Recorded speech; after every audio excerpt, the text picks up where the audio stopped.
Okay, so the tune Unity Village by Pat Metheny from his Bright Size Life album has become a favourite of mine, and I've got quite into playing it quite a bit recently. But I did want to actually do a little tutorial on this tune. Melodically, it's really interesting. You know, it's got this opening phrase, which is major seventh, down a fifth, down a major seventh, then you get the little tritone seventh, then back down a flat ninth, and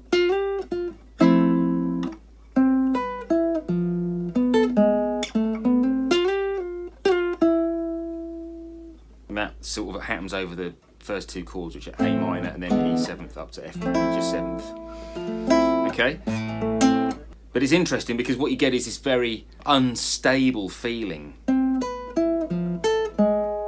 there, and it goes across those two chords. You've got you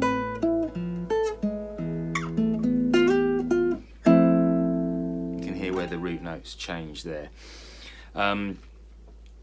It repeats the same thing again with a slightly altered melody, but it's very similar. And then he modulates into this lovely A major seventh business, A major seventh, sharp 11.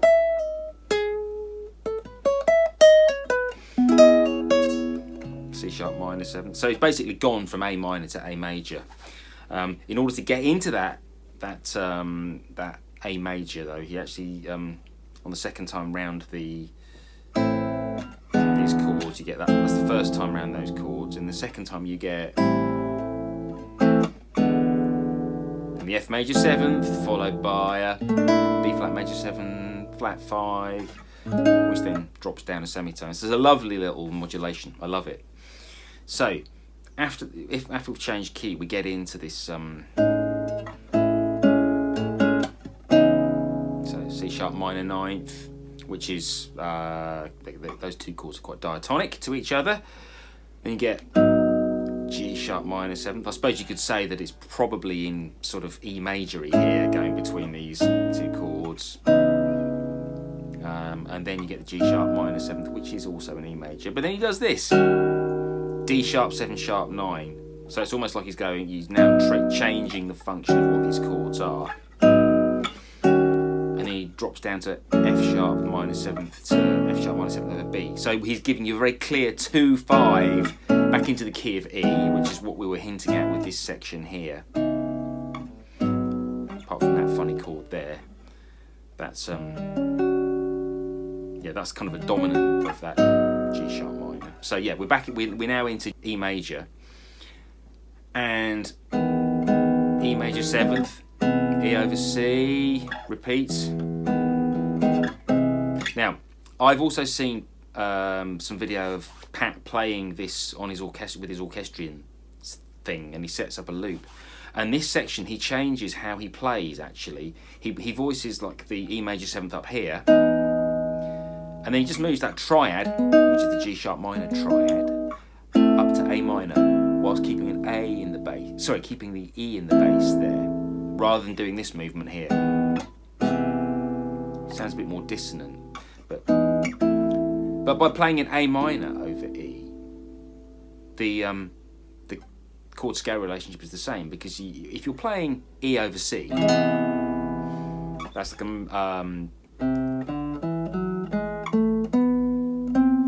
the third mode of the A melodic minor. So if you're going to go from, you can still play the same A melodic minor scale. So it's just a different way of spelling out that harmonic sound. Okay. So anyway, middle section.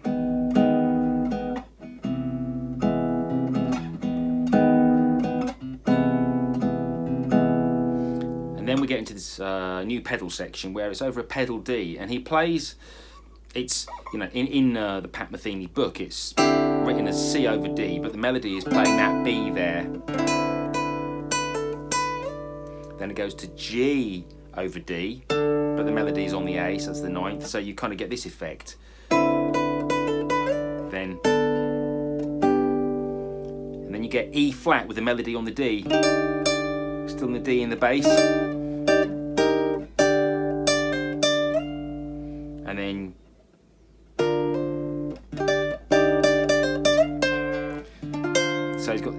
melody is a C on this B flat over D, so he's still got a ninth. The ninth is featuring quite heavy. You've got kind of, you're going from the major seventh of the triad to the ninth, you know, major seventh of the triad to the ninth of the triad, major seventh of the triad to the ninth of the triad, all over this D. So if you were to be soloing over this section, that's a D mixolydian, I suppose. So,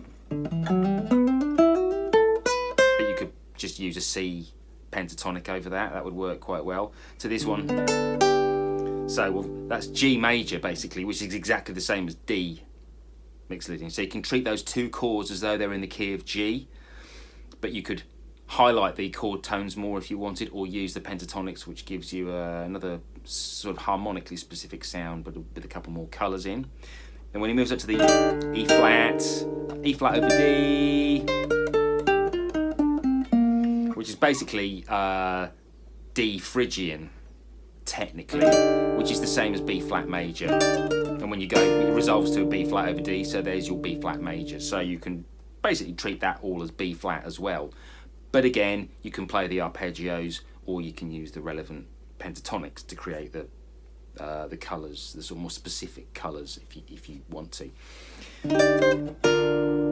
And then you get this little movement: B flat to C over B flat to F over A. That's very much all in the key of F, isn't it? They're all diatonic. Chord 4.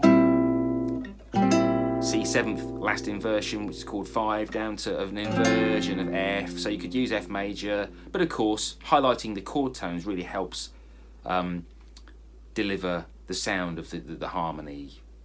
Because the chords are so diatonic, it makes more sense to target those chord tones rather than just playing F major over it.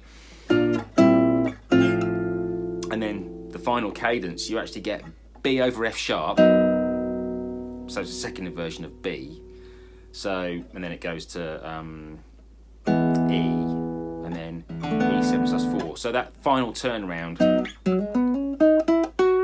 it's just B major, really. And you could play that. You can play that as E major or E pentatonic. I would say that, yeah, it's possible to say. I would say treat the B major actually as though it's a B7th to land on the E chord. So that's like giving you the dominant of E, and then your final chord of the sequence is E7/4, which means you can play. I would recommend that's more of a harmonic minor sound to take you back to the A minor. So.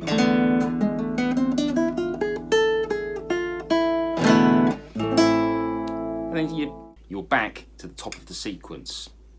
Okay, so it's a fantastic tune, one of his greatest, especially considering he must have been, you know, very young when he wrote it. I don't know how far ahead of recording the album he wrote it, but yeah, it's got some really interesting things in it. But I mean, apart from its sort of musical interest, I think it's a really beautiful tune from a purely aesthetic point of view. I think it's wonderful.